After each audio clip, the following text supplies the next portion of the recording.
Tomias, great to have you here. Phil will join us shortly. There he is. Oh, wow. The facial hair. All right. Well done. Great to have you guys here.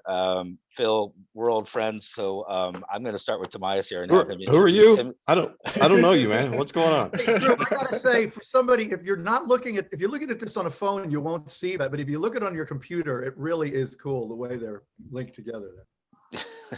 Yeah, we're right next to each other. Did you guys coordinate this, or is this random? No, we coordinated.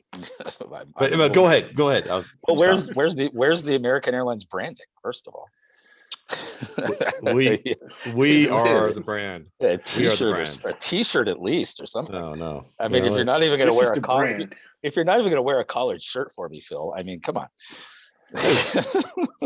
He has sleeves on today. You're doing good, Drew. He has sleeves on. So.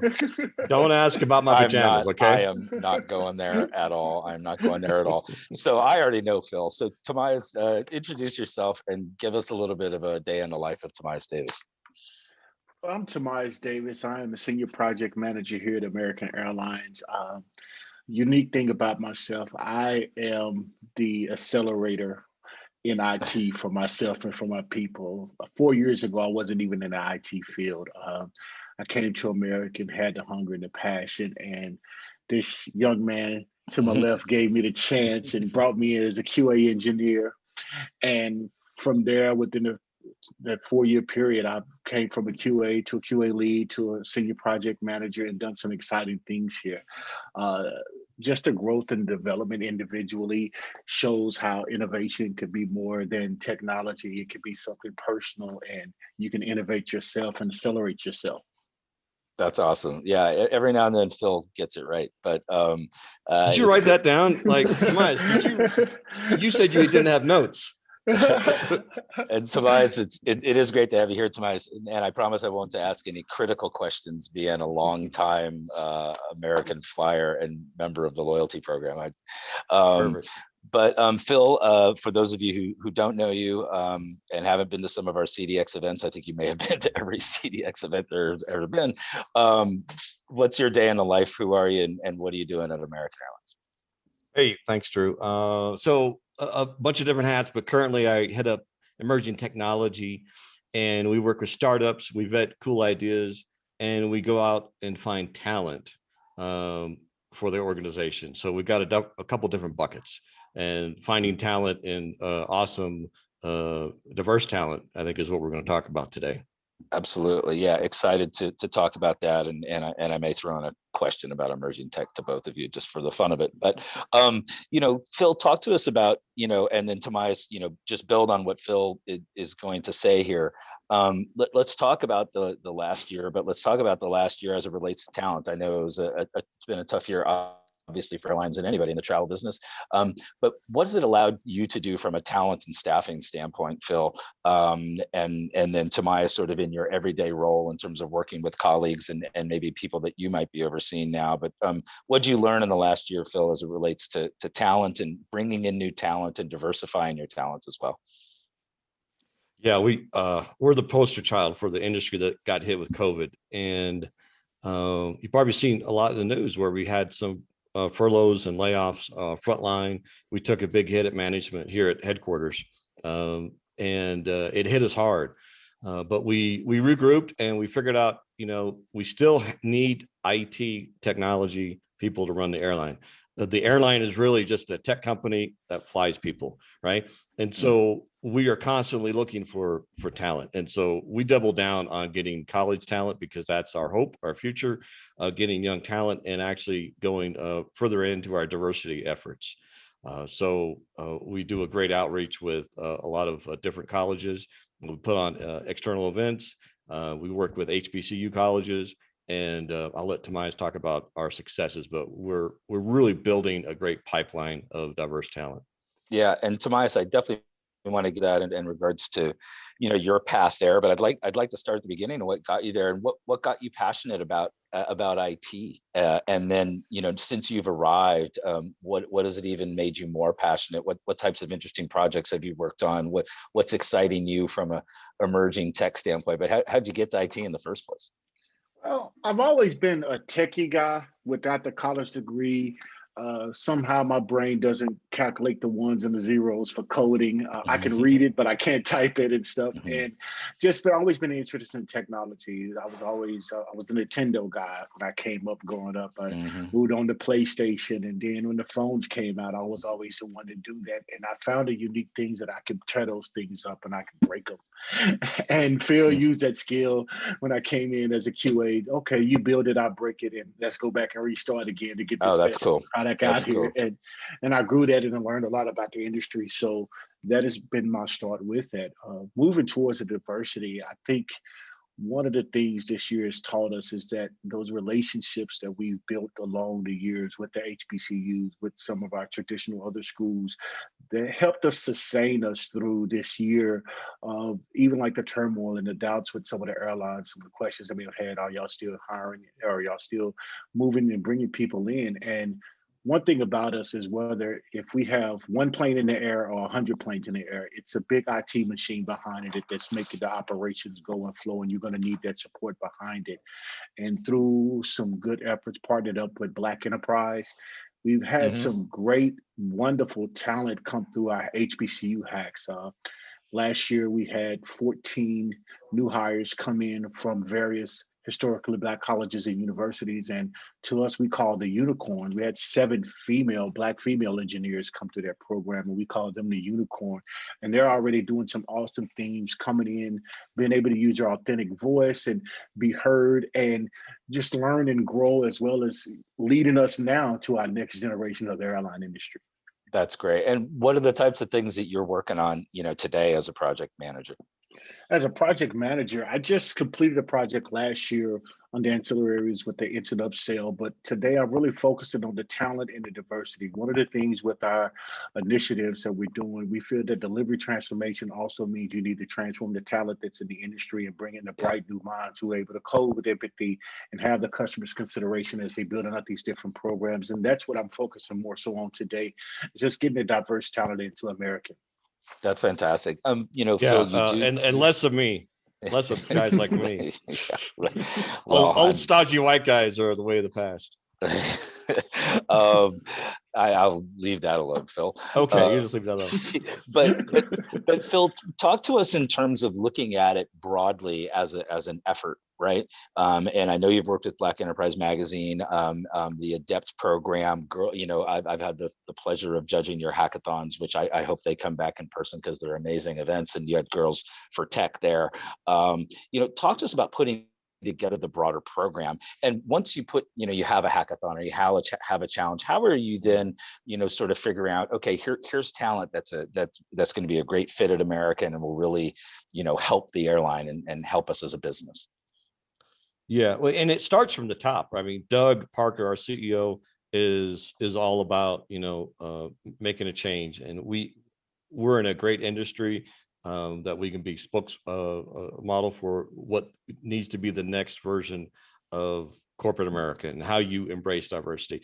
Diversity really is required to be innovative, and Right. if you can't represent your customer base with your employee base, there's a major disconnect. So we got top down. We got our CIO, Maya Liebman, is totally given support, and it's not that the talent's not there. It's just we weren't looking, right? We were Right. using traditional methods, right? The traditional talent methods to go, I need this many engineers. Okay, here you go. Here's your list.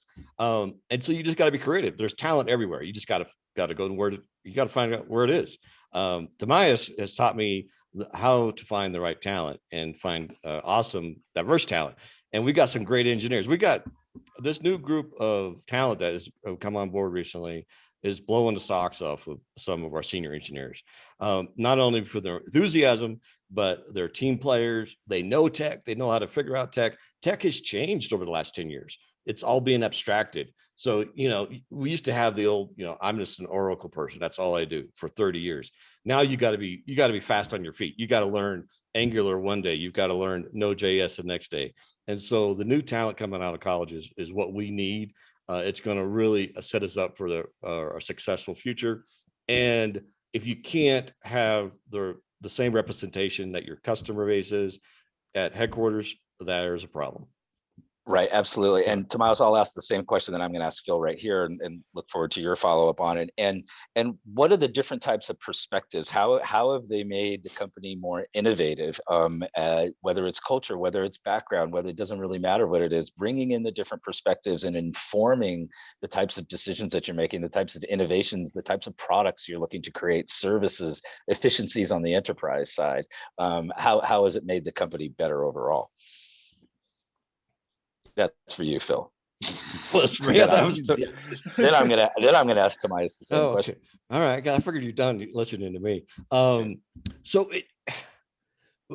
when you have a team that has excitement and vigor and diversity and openness to different thought, when that's part of your design thinking process, and you start developing the software, you're going to catch things, right? If the old way is that there's a certain type of engineer that creates a product and they don't understand the customer as well as they should. And so when you have the entire customer base represented in a small team, and you got hands raised, hey, I think maybe we should go back to designer and think about this, because I think this might be a concern. That's awesome. And that's built into your rapid iteration. And by the time you actually hit your customer, it's delighting the customer. And so I'm just excited that we're embracing a new way of developing software and services for our customers that represent our entire customer base. I could go on and on about this, but it really is. It's a shift, right? We've had these incremental shifts of technology and solutions, but this is a shift that we finally have embraced about the people. And when you get the people right, the technology will follow. Right, absolutely. Tomias, the same question in terms of what are the different types of perspectives that you brought, and some of the young kids now that you're bringing in, that you've noticed that you've brought to the enterprise and it's made a difference? I think in the past, a lot of deliveries and rollouts have been based upon what that developer knew. In today's world, it's not based upon what they know, it's what they can learn and what they can find out. So if I don't know a particular tool, if I don't know a particular skill, if I don't know a particular, just anything with a tech stack, I can go out there, I can find it, I can learn it, I can YouTube it, I can Google it and get that and learn that real fast on the fly, and actually bring something production level quality out to deliver. And you're actually bringing in the new technology. And that's what this new mindset is about. Their minds are agile, as a term we like to use a lot in the industry, but they pivot a lot. And so if today, if I'm working on Angular, tomorrow I could be working on React and be comfortable in doing so. And I might not have the 20 or 30 years of experience, but I know enough to get this small delivery out and get this MVP out and make this a better product for us. So if they're agile, Tomias, what does that make my brain? I almost said waterfall, but I might even go back to Six Sigma. Definitely not Six Sigma. I don't know about that. Tomias, my follow-up question to that, sort of, it's related, but now that you're out there and you're helping Phil and going out there, and you're now a bit of a talent scout, and moving in beyond just the diversity question, right? So if you're a talent scout out at one of the Black Enterprise hackathons or something like that, yes, naturally you're going to be bringing in more diverse people because of that. But what are you looking for, Tomias, when you're out at these hacks and challenges and competitions, and outside of the fact that, okay, this is going to be great for diversity for American Airlines, but what are you looking for as a talent scout? First of all, I love hacks as being a good primary source of talent, because you get a built-in automatic pressure. Yes, you're going to have the mentors there. You're going to have all the help and need. We're going to be able to show you different things, but there's still a clock that you're up against. And so you're able to look at how that team works and see at those pressure points when you hit that wall, what do you do to recover? What is it that you're willing to ask about? Are you willing to say that you don't know this, and then go out there and seek the help for that, and then take that help and run with it and the champions? that what the hacks brings. That's one of the things that makes it unique and makes it beautiful. You get to see their aptitude and their ability to collaborate, because it's Mm. not so much what they know about the actual technical skills, it's their aptitude and their willingness to learn, because what we do today is already old. Tomorrow, 6 months from now, it's going to be old. So it's just that ability to pivot and find those things. Can you collaborate, and can you bring that on, and can you speak your mind? So that's why I love And the hacks as a talent group. And what are the signals for you, Tomias? Like, I've judged that hackathon out there with Phil at Hack Wars, which is awesome. What are you looking for? So, they get the assignment, right? And yeah, okay, it's kind of what the product might look like. Or, I mean, are you digging into the code? Are you looking, what are you specifically looking for to say, okay, like that's pretty cool, but maybe that's not necessarily someone I might go hire, but this is the person that I really would. What are your signals? What are you looking for? I'm looking at what they're identifying as a problem, how Mhm. they're going about to solve it, what is their solution, who all does it encompass, how fast can you really pull this off? Are you biting too much? Are you digging in too much? Are you taking more than you can handle? Are you trying to eat the elephant, or are you really working on something that you can deliver that could be a good quality, clean product? I look at how they're talking with each other and going through that, and what they're doing to help each other out. So Yeah. most teams, you have them, some person works on front end, the other person works on back end, you have somebody working on UX, but how well are y'all collaborating with each other to make all of that come together in one piece? Those are some of the things those are the tangibles that you look at, because those are the bright minds that will come in and will listen, learn, and eventually lead. So Right. No, that's great. Superb insights. Those are great. Phil, there was a question that sort of rolled in there about, in terms of grooming for management positions and more senior positions for the more diverse talent in your team members, and what's American doing there? And do you have a thought about that in terms of getting someone in there that can eventually get you out and take your job? That's the plan. So when all these college kids show up, I go, remember, in a few years, I'm going to be working for you. I'll be in the corner, drooling or something. And just if anybody asks, to say, hey, just don't worry about him. He's fine. Yeah. I hope to work for some of them. So what we do is in the Adept program, that's a 2-year accelerator that gets you in front of executives, leaders, mentors, extra training. You're putting on more presentations. You're identified in an organization that you're in the Adept program, and it's like a gold star, and you can get access to anybody. You can talk to Doug Parker if you want to. So this 2-year accelerator really amps up your career. A gentleman that was in the program that came to my team, after he exited the program, he was one of the fastest promoted in the program, and he's actually technically at my same level. It kind of stings a little bit, but I'm proud of it. So, I mean, it's awesome. So when you go through this program, you're being highlighted for potential management. If you want to go management, if you want to be an IC, great, go for it. But if you want to be a management, your career is going to take off. Right. Sorry for the. I saw that. Gotta have a couple puns. Yeah, if there wasn't a bad Phil Easter pun in this conversation, then it wouldn't have been normal. So we're about at time, but I kind of want to wrap. Phil, you and I have talked a lot about innovation, and through your hackathons, through the diversity efforts, through you're overseeing this broader innovation effort. And Tomias, please chime in after Phil answers here. What are your best practices, having done 5 or 6 hack wars, and you've got Kyle there kind of running your open innovation efforts and looking at the external partnerships. You got Tomias out at HBCUs and looking at other challenges and competitions. Like, what are the metrics you put on your broader innovation efforts there, Phil, or Maya, your CIO, who you report to, and how are you knowing it's all succeeding, just the innovation effort broadly?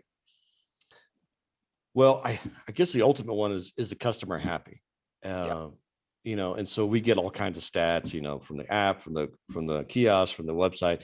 Is that customer happy? But really, is that touch point that you have with us, you, the customer, when you touch one of our people, is that a delightful experience? I'm sure, you're not worried about technology. How does the ticket get to your hands or all that? It's still about personal touch, and we always will be. We're not going to get rid of all of our staff with a bunch of AI bots, right? So it's just not going to happen unless AI bots start flying. Then that's a different story. But it still comes down to the person, the personal touch, and empathy. If you don't have empathy, we're going to lose you as a customer. And I think that goes all the way back to here at headquarters. Yeah. You've got to make sure that you touch the customer and have empathy. That's great. Tomias, any thoughts as well? And you probably work with Kyle Lloyd over there and a lot of the other innovation folks. You know, what are your thoughts on what makes a great innovation program? Well, Phil hit on it. You have to hit that customer touch. If the customer doesn't like it, if they can't use it, if you're not meeting their needs, then they're not going to meet your needs, and you're never going to get the feedback from that. But just finding the needs. I think this past year, when COVID-19 came across, it was one of the biggest blessings that we had to where we was able to pivot. There was a need for contacts, a touchless check-in. There was a need for a lot of these things that we had to build and move on the fly. And if you met that need and the customers are happy with it, then you're able to deliver those things. And you just have to keep your eye tuned and listen to the tea leaves, or see the tea leaves, as they say, Right. Yep. and just understand which way the direction that the customers are going. You can't follow the niche or the fads. You have to really just listen to the customers. Yeah, no, that's great. And congrats to both of you. You know, I know it's tough year for the airlines. I know you guys aren't out there talking a lot, so I appreciate you sharing your thoughts with us here. And I do give Phil a lot of grief, but as a pretty loyal American Airlines, as a pretty loyal American Airlines customer, the app is pretty fantastic, Phil. So keep up the great work. Thank you. Yeah, and we're all in this together, and yeah. we want people flying again, but we want you to feel safe. So we're going to get there. We're going to bounce back. We're going to be bigger and better. So hang in there. We're in this together. Yeah, well, I look forward to seeing you in person, Phil. My best to your family. And Tomias, I certainly hope we have the opportunity to meet in person as well. It's a great chat. Great chat. Thank you.